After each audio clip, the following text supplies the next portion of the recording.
Une question d'Emmanuel. Pourquoi Joël guérit les personnes qui semblent être sur le point de quitter ce monde?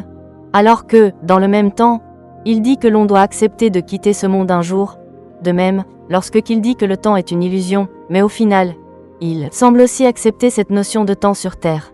Je ne comprends pas, cela me semble contradictoire. Peux-tu m'éclairer?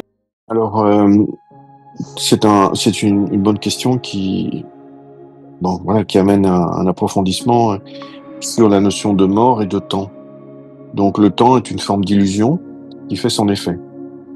Donc, une forme d'hypnose. Donc, si je fête mes anniversaires chaque année et je me réjouis d'une année supplémentaire, etc., je suis pris dans l'hypnose du temps.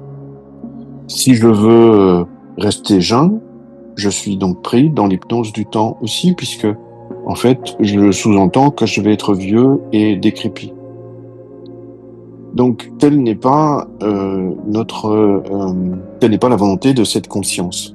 Si même on change de forme, on a été enfant, adulte et donc mature, on a une forme qui évolue. Mais cette forme doit toujours est toujours prévue comme étant en bonne santé.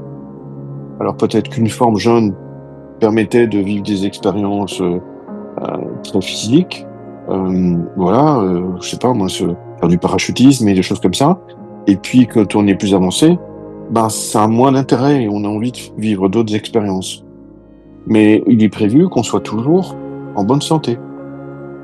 Le fait que vieux égale à malade, décrépit, ça fait partie de ces croyances qui sont venues se rajouter. Que d'abord la notion du temps vient faire son effet, puis la notion de la vieillesse, puis après le désir et l'attachement de vouloir rester jeune, ça ne fait qu'aggraver le phénomène de la vieillesse. Et comme on vit sur les batteries la plupart du temps, sur les 7 milliards de gens sur Terre, ben, on est très peu connecté intérieurement.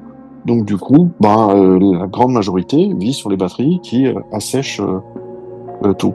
Alors qu'en fait, on peut très bien vivre une vie euh, jusqu'à un certain terme, parce qu'on quittera cette expérience et soyons heureux de la quitter parce que ça nous permet d'en faire une nouvelle, ou sinon on est coincé pour l'éternité dans cette forme, donc c'est pas le but.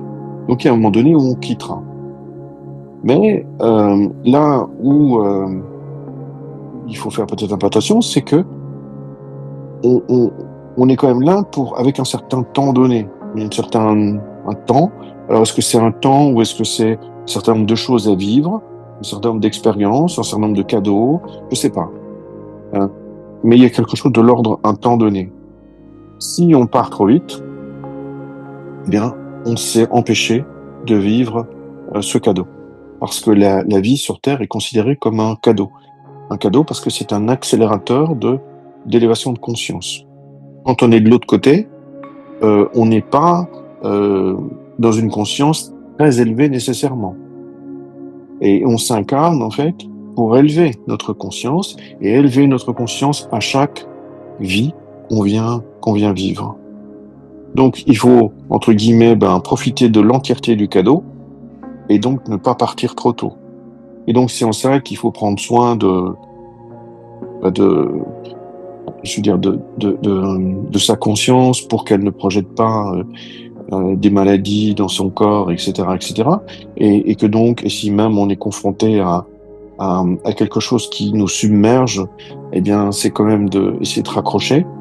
Et puis à un moment donné, il y aura une fois où on n'est plus destiné à rester, mais vraiment à partir. Voilà.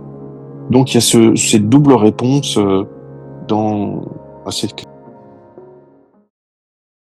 Si vous aussi vous souhaitez nous poser de nouvelles questions, alors n'hésitez plus, et prenez contact pour fixer un rendez-vous.